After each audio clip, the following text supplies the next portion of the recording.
Congratulations, you're engaged and you're about to plan the most epic night of your life. But like most people, you probably only do this once. That's the game. That's the name of the game, right? So you might not know where to start. If so, you are in the right place. Hi, my name's Natalie. I'm an international DJ, wedding expert, and the creator of the Wedding Lab. And I help couples just like you plan their dream wedding on any budget by unveiling the secrets of the wedding industry so that you can save money where a lot of people lose it unnecessarily, and help you keep everything really organized and be strategic about it so that you can have it unique to you and have a really beautiful day, but have much less of the stress that comes. A lot of times people get stressed out at weddings during the wedding planning process just because there's so many moving parts and they don't know how it all fits together. But I'm here to help you manage all of that so that you're going to have an enjoyable planning process and a legendary wedding. So if you're interested in more information on how to plan your wedding, don't forget to like and subscribe so that you can get a new video every Wednesday night from everything weddings, from how to book a DJ, what questions to ask, how to build your timeline, different tips and tricks to save money that are amazing. Things that most people don't think of, that I've just seen throughout the years, and I'm sharing that with you here. So definitely like and subscribe if you're interested in more information, and let's talk about the first 5 steps to planning your ultimate dream wedding. So step number 1 is going to sound a little bit basic. We're going to create an email address that is specific to your wedding.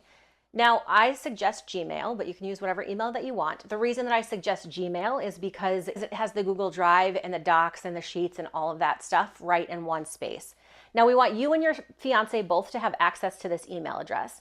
And it's helpful with the Google Docs and everything in the Drive so that, one, you can keep all your contracts in one spot. Makes it very organized. 2, a lot of vendors send information back and forth that way. So that makes it a little bit easier to share what you need with each other. And also, if you are working with a wedding planner, you can share different folders with your wedding planner, which makes it a lot easier for you guys to be all on the same page. So that's why I suggest Gmail. But the point is, you just want to have an email address that's specific to your wedding that both you and your fiance have access to. And there's a few reasons why. First of all, it's like any other industry. A lot of times you're going to be out looking for quotes, trying to figure out how to buy what, and you're maybe going to go to a wedding show and you sign up for a lot of things to get a lot of information, and it becomes too much information. You don't want that clogging up your personal account. This way you can keep it all in one spot. You can unsubscribe from stuff you don't want, keep what you do want all in the one spot that you both have access to. Another really important reason for this is I know that all we can think about is the wedding right now.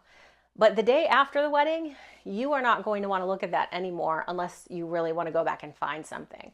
So the day after the wedding, you can be done and it's all in one spot, and that's the end of it. And you can always go back to leave reviews to your vendors and do things that you need to do.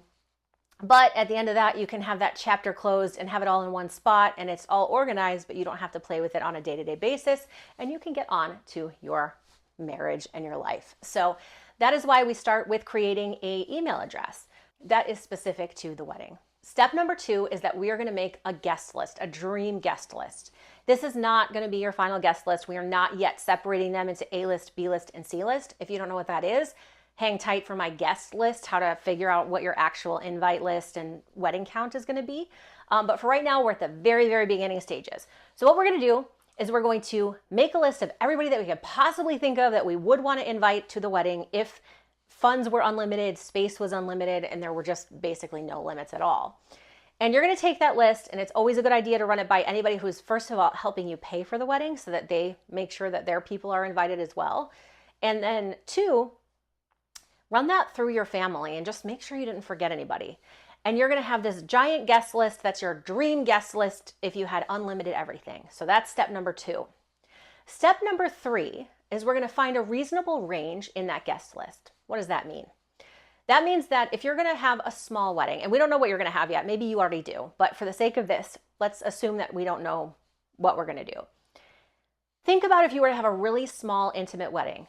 Where's the line in your guest list where you would cut that off? If it was just immediate family and friends, if you have a big family and it's a little bit bigger of a list, find that number where you're like, this is the number, and I don't mean the number financially or the actual amount. I mean, look at your people and cut it off at a person where you're like, okay, these are my most important people. And if I were having a really small, intimate wedding, This is who I would need here this is my starting point. Then we're going to think about if we were to have a really big wedding that's reasonable, something that makes sense to you. Then look at the other end of the guest list and start to say, boy, it'd be really fun to have this person here and this person here and this person here. And then there's going to be a point where you start getting into, okay, well, at this point, it's getting into people that I don't necessarily need to be there, and just see where that lands you. This doesn't have to be a specific number. What we're looking for is a range from smallest to largest.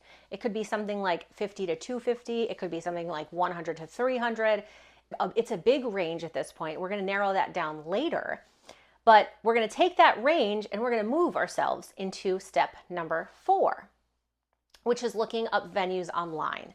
So we're going to take that range from 50 to 250 or whatever you have, and we're going to look at venues online in the area that you are looking to get married. And we're going to look up venues that fit somewhere in that. Doesn't have to be exact, could be a little bit more, could be a little bit less. You might have some small venues, you might have some big venues, and see what you like. And you're going to find 10 venues that fit somewhere reasonably in that range. And then you're going to look at them kind of side by side, and you're going to pick 5 of them that you want to go see in real life. And then you're going to make an appointment with your fiance and anybody that's helping you with this so far. And you're going to go to the venue and do a walkthrough and talk to the event manager there and get all of the insight. How much does this cost? Is it per head? What is your capacity? What is your minimum?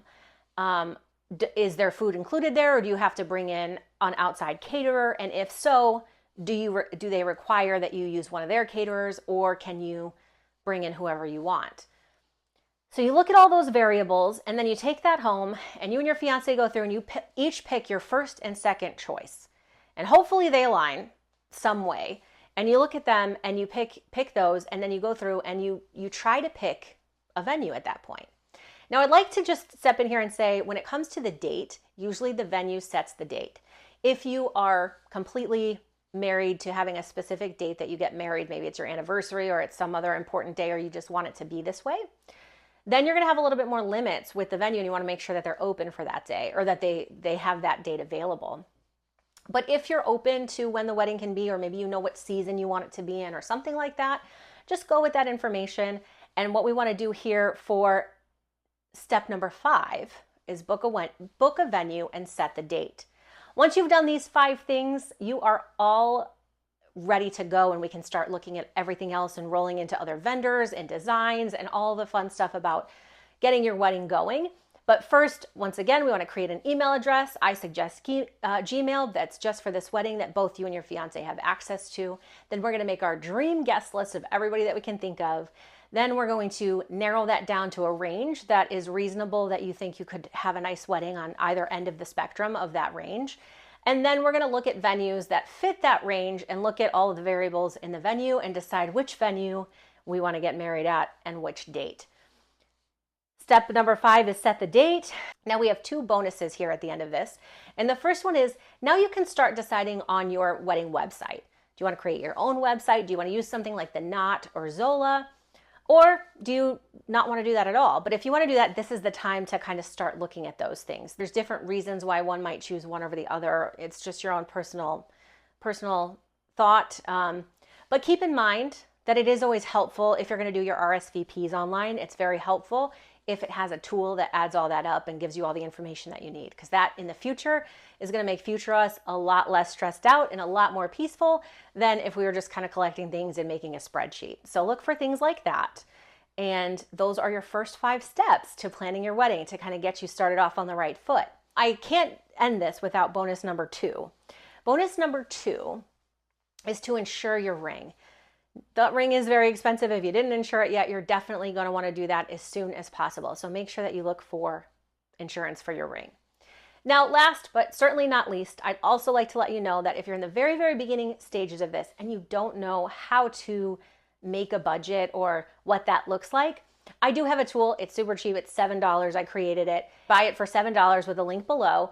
And that gives you multiple different pages. It gets you really started on the planning process. It keeps everything all together, and it helps you formulate your budget and see how much you're spending along the way. You'll get that link. It's a Google Sheet, so it's transferable if you want to move it into Excel, or if you just want to keep it as it is, that's fine too. So if you want one of those, go ahead and click the link below. Otherwise, congratulations. I hope that this brings you a little bit more peace and you're ready to start planning your wedding. I'll see you on the dance floor.